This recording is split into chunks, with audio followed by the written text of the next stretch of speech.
So ayan, isinakay po namin si Marie at ang kanyang anak. Nadaanan namin siya, papunta siya sa Calabasa. Grabe ang layo-layo, tapos nakamotor lang sila. Tapos umaambon-ambon pa. Ayan yung kanyang asawa. Yan po yung motor nila. Buti lang nakita namin. Uy, may nagbigayan din yata dito na. Oo, lahat yan.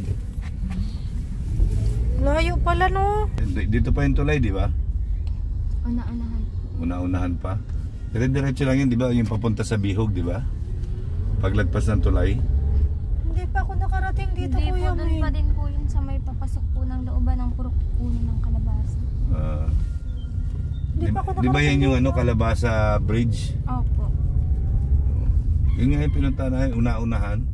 Yung nag-ritual yung mga Bihog. Ha? Oo, May ritual sila? may ritual. Uy! Oo, sabi ko Sipon! sa'yo. Dapat may ano ka dyan, gang. Pag naglakad ka, kailangan may ano, may jacket, pajama. Asawa ko po ang nagayak dito at hindi ko po kayang hinga-hinga. Nahihirapan ka? Opo. Ano yan? Sumakit ang ngipin mo? Opo. Magaan na po yung kalahating ano, Mukha. Baka ano yan, may ang tawag dito, may abscess. May abscess na, may nanana yung ngipin mo sa loob. Check up sa doktor, sa dentist. Pero masakit yung ngipin mo. Atiga, Ah. mahirap yung tao. Hindi mayaman. Hindi sa government. Center. Dito kayo, no? Opo. Talaga. Ay, saan papunta yan, Kuya? Doon nga, sa mga, dito meron din mga bihog dito, di ba? Opo. Marami rin po dyan. Oo. Merong isang parang pulo na bihog, di ba? Opo. Pero hindi sila ganun kadami. Tama, no? Dito sila, magbuto lang ng ganito. Oo, tingnan malayo, di ba? Ayaw, ano na. Buti na lang, inihatid natin. Wawa naman sa Pounder yung Ann, nasa bata. bundok na naman tayo, Pounder Ann. Wala bang mga rebelde dito? Meron. Rebelde pa naman Yan, nasa ako. gilid mo. Patay tayo dyan. Bundok na po talaga to. Dito pala yung bahay. Na first time ko nakarating dito, Kuya Mail. Oh, Hmm. nakapunta na ako dito. Mga bihog. Punta kami sa bahay na rin na kasama ko sa tennis store. Nakabuang siguro to sila. Oo. Pwede yun. Mamaya magdandahan kami. Ay. May party. Ang layo din pala ng lugar ng asawa mo, Mare. Dito sila magpagamot o tapos nang nagpagamot? Ayan, Barangay Calabasa. Magpapagamot pa lang. Tapos kailan kayo uuwi? Makauwi din po sana mamaya at pag nagaling po ako ng sakit ng ngipin, may work immersion baga po ako bukas. Ay, may Sabi work ko- immersion ka? Opo, sa labo. 10 days baga po yun straight. Tapos saan ka uwi pag nag-work immersion ka? Uwian pa din po. Di ba whole day yun? Opo. Layo. Nag-aaral yan ay. Graduating ay kayo. Oh? Ay, natin sundo ka na lang na asawa mo. Hindi po, ma-commute po ako at wala naman po yung lisensya. Ah, Dito na kaya. Papasok pa dun. Naku, gabi na, kawawa naman anak mo. Wala bang mag-aalaga sa anak mo? Kaso iyakin yan yan pag iniwan. may beltahan naman dito, no? Doon po kayo maikot sa dulo po nitong kalsada na yun. Tapos pag po, balik po kayo dito. Ah, Kaya mo yan na. Dito. hindi ako makaikot dito. Liit ang kalsada eh. Kaya po yan doon. Hanggang doon na po kayo sa dulo po na yun na may corridor. Gando. Ay, dito na pala kayo eh. Ah, dito na kayo. Oh. Dito ang bahay Dito niya. na lang kayo asawa. matulog. Nandito biyanan mo? Dito na lang kayo matulog. Ang layo pala. Kalain mo yun ang layo tapos nakamotor lang kayo. Kawawa yung bata. Bukas pa po sana kayo nabalik kung sakaling di magulan. Bukas ang Kaso may work immersion daw siya. Pag mag-ano yung bata, jakitan nyo at saka pajama, magbiyahe. Tingnan mo, nag-hatching siya. Patingin daw ako ng ano mo. Sakit. Wala pa naman akong barya. Wait lang, maabutan ko lang muna to. lahat ng ngipin mo sa baba, masakit. Dito yung kabaak lahat po dito yung masakit. Bakit? May sira yung ngipin mo. May sira nga yan. May sira. Butas? Sabi daw po ay danyar daw po yan doon sa bahay, gawa ng doon sa CR baga po ay doon daw nakatira pala yung ano, nagdaan ng lalandi ng ano. Oh? Akala mo daw ay talagang babalikan ko daw. Baka nasagi ka. Nasagi mo pala. Ginawa mo ba yung pinagagawa ko sa'yo? Ginawa mo? O ano na meron nagbago? Parang meron naman pong nagbago. Pero may ganun pa din, minaparamdam pa din. Eh, paramdaman mo na rin. Welcome. Salamat po. Welcome. Salamat po.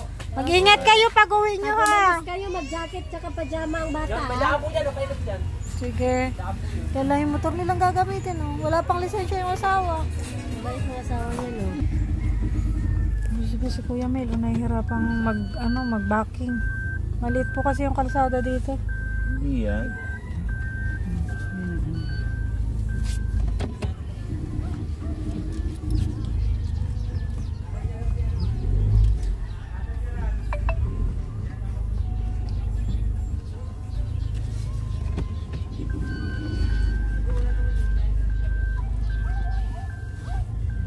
Grabe.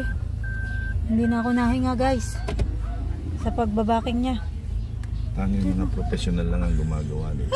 Kita mo, ang daming mga ops, isa pa. Atras pa isa.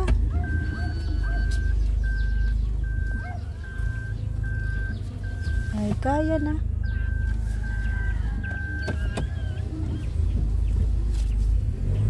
Yun. Kaya naman pala. Kaya naman pala eh. Sabi niyo hindi kaya. Ay, kayo ang sabi, bye-bye. Kaya naman pala. Kaya naman pala. Ano ba yan? Kinabahan ako. Kala ko hindi kaya. Laki-laki. Laki-laki daw. Grabe yung lugar nila din. Ano na? Bundok. Punta ba doon sa dulo? Kaya naman sa maliit? Kung si Sis Roda, nakarating na kami sa dulo. Oh, dudulo talaga ako. Mahirap ipagsapalaran ng galing ko. Hindi pa tayo professional. Ang laki ng kalsada, tingnan mo. Hindi pa tayo ganun kagaling. Pero sa tulay, bumaba si Kuya Bal. Oo, sa tulay, pinapababa kami doon ni Kuya Bal. Tapos si Kuya Mel, hindi tayo pababain. Mangumpisa ng pangalan ko, B sa kanya. Mamaya guys, papakita ko sa inyo yung tulay na dinadaanan namin na nakakatakot.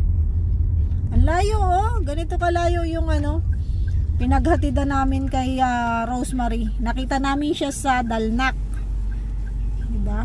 Naawa po ako dun sa bata kasi umaambon tapos nakamotor lang sila. Nakasando lang at saka short, walang pajama at jacket, malamig. Tapos si Marie ay may sakit pa. Atiga, okay ka lang? Paano yung pinapadede mo doon? Siya. Hanapin tayo ni Kuya Bal doon. Saglit, Kuya Will. Yun, layo talaga oh. Ahon tayo dito.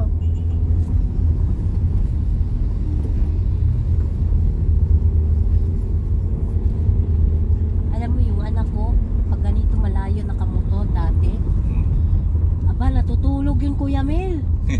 Oo. Pangit yung mauulog yun. Natawa ako sa kuya niya, sinusuntok niya. Huwag ka talagang matulog, malaglag ka dyan, patay ako ni Mama. Ang ginagawa ko, papa niya, tapos sa gitna silang dalawa. Yung sa sunod sa papa niya, yung kuya niya, tapos sunod niya kuya niya, siya, tapos ako. Kasya kayo. Kasya kami. Kasya kayo? Apat? Oo, apat. Anong klase motor yun? Eh, hindi naman ako ganito kasi mataba dati, Kuya Mel. 42 lang ang kilos ko dati. Bapay Oo. Kasi laki ko. 42 lang din ako dati. 42 kilos lang ako dati. 43, 42, 43, ganyan lang. Hindi ako naakyat ng ng 50 dati. Ako dati, mga 40 lang ako dati. Charot! Sa tangkad mo na yan? 40 nga lang ako. 40 ang... Ang kulang para maging 200. Yung asawa ko din ngayon tumaba. Kasi iba kasi yung pag gusto mong matulog ka. Pag sarili mo kasing bahay. Alam mo, tumaba ako nung nag-duty ako ng panggabi. Kasi Saan? upo, kain, upo. Sa travel agency. Ah, Ilang years yun. 14 years duty ko panggabi. Eh di may ano ka, separation pay. Diyos ko po, Paglampal ka. unahan lang. Oh, nahan lang daw pero grabe na. Hindi pa makapagpatakbo ng mabilis. Kasi may angkas siyang bata. Tapos masakit ang ngipin ng asawa. Nag-aaral siya. Oo. Buti pinaaral siya ng asawa niya, no? Sabi nung asawa niya, itataguyod kayo hanggang makagraduate ng college hanggang gusto niyang mag-aral. Maganda, may trabaho ba siya? Sa bukid din. Ayun ang ano. Ay maganda yun, may pangarap. Yun talaga yung Hindi. nagustuhan ko sa kanila. Kaya Hindi may pangarap. Kung hindi, porsigido siya. porsigido sila na Magsikap sa sarili nila. oo, at saka magkaroon ng magandang kinabukasan. Yun ang magandang mindset. Kaya Hindi katulad ng puro na lang iyot o anak. Oo, yun. kaya nga inaano. Tawa lagi ka ate ga. Ayan, eto na po yung tulay oh. Ay sabi ni Kuya Mel, hindi na daw kami bababa. Pag si Kuya Bual po, pinabababa kami dito. Pero yung dinadaanan namin dati papunta dyan kay Tatay Santos ano. Mm. Dito rin po kami nadaan. Nababa po ako dito eh. Oh, tingnan nyo naman guys. Tapos gabi pa. Yan, si Pounder Ann nanahimik. Kanina po madaldal yan si Pounder Ann. Kaso nadaan kami sa tulay. Ay kaya yan. Ups, nanahimik. Ups, kalma. Pounder Ann. Yes, thank you Lord. Salamat Ngayon po. lang siya. O yun ba yung gagawing tulay dyan? Oo. Yun yung ipapalit? Oo. Tagal pa yan. Ayan, taon niya. Hindi nakaimik eh. Eh, mas lalo na pagdala ko yung pick up. Hindi nakaimik si Laki no, Pounder kaysa Ann. dito. Ito, late lang dito. Oo. Dinadaan Takot ko ako dyan dyan. yung pick up eh. Takot kaya ako dyan. Mabulasot no. Pwede ba kayo malaglag sa ilalim? Yan, ginabi na po kami. Kasi kami naghatid pa. Dito na Kakapatid. po kami sa highway.